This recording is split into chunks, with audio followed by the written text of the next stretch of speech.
Hi everybody, it's Honest John. I spent more than 2 hours reading the Inspector General's report on the IRS scandal.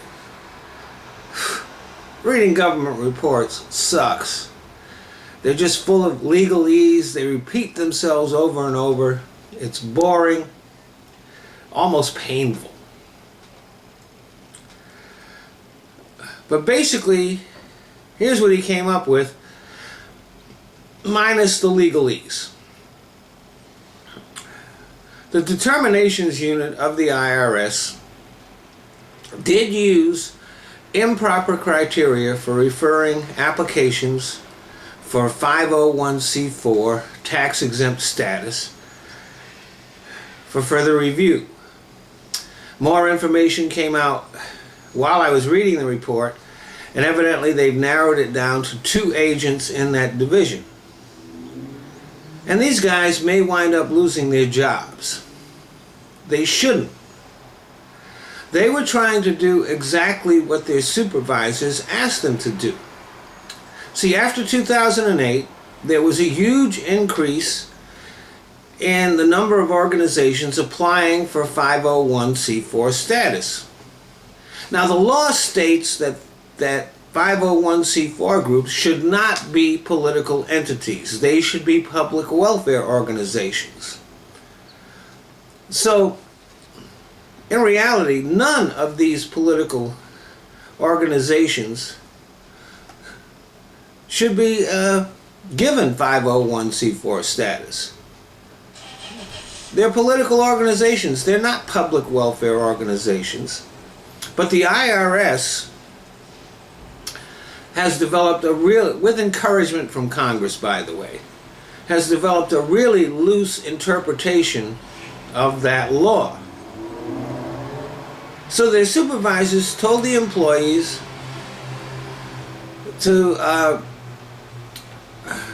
refer groups for further review who are likely to be engaging in political activity.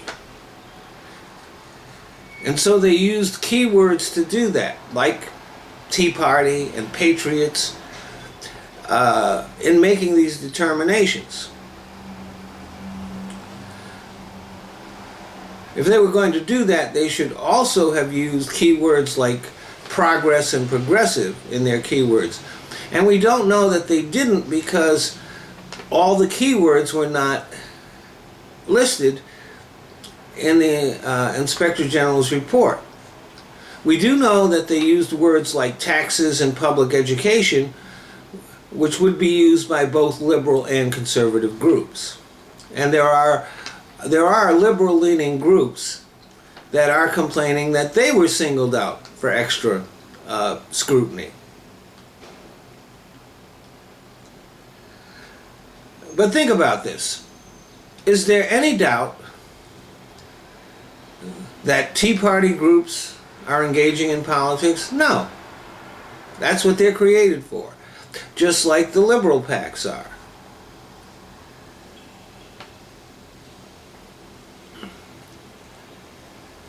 And the Inspector General found no evidence that the IRS was motivated by politics, or that the White House or any outside agency was trying to influence the IRS in this.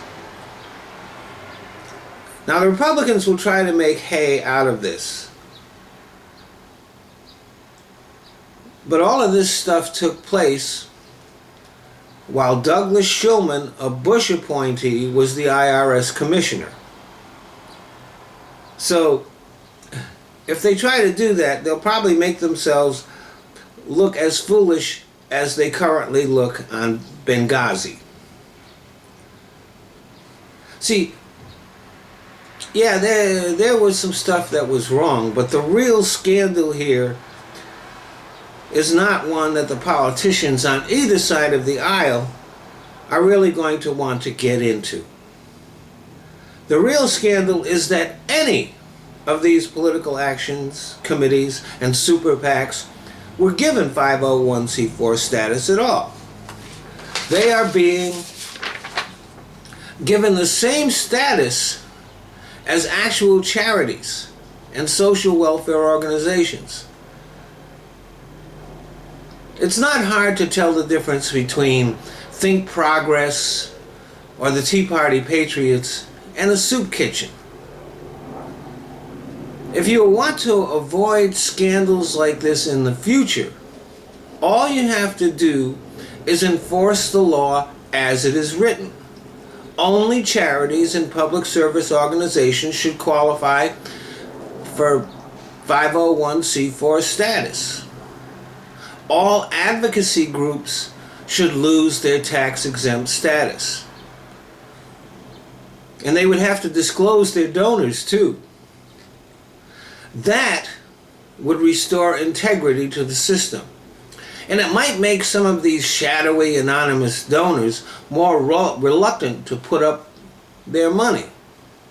And that's why Congress won't deal with it. Less money, more integrity. What politician is going to go for that?